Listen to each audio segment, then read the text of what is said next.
Peel Thunder's record win streak ended on Saturday in an upset loss to Swan Districts at Steel Blue Oval. Both teams started well in a tight 7-goal first quarter,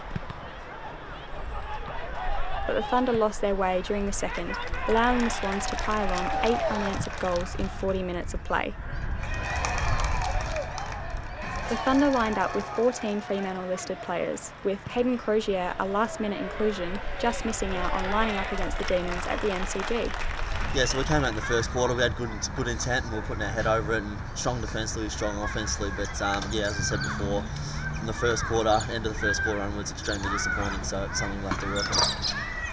The Swans' young midfield gained the momentum by keeping the ball locked in Peel's defensive half, placing a huge amount of pressure on the Peel defenders.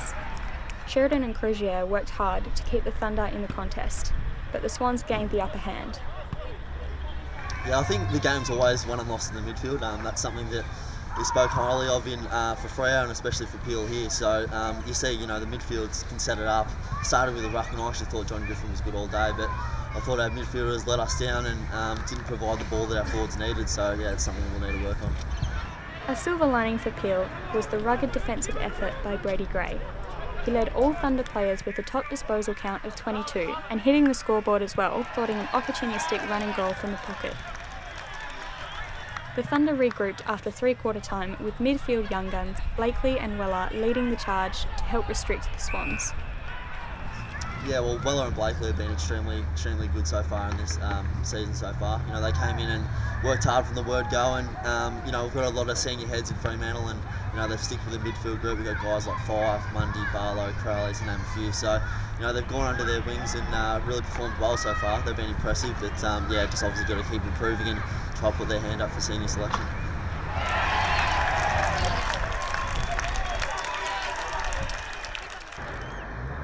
The Peel ruckman dominated, winning the hit-out count 62-23. Griffin pushed forward for 2 goals, including the last of the game, a long bomb from 70 metres. We were very disappointed, and we gave away a lot of 50-metre penalties, which was undisciplined and something that doesn't go with our game plan. And it was just extremely disappointing as a whole. And as I said before, we'll review it. We'll get better from here. There's always a learning experience, and hopefully we can bounce back next week. The Thunder sit second on the ladder, heading into Round 8's home game, where they will meet reigning premiers and currently the top place side, Subiaco.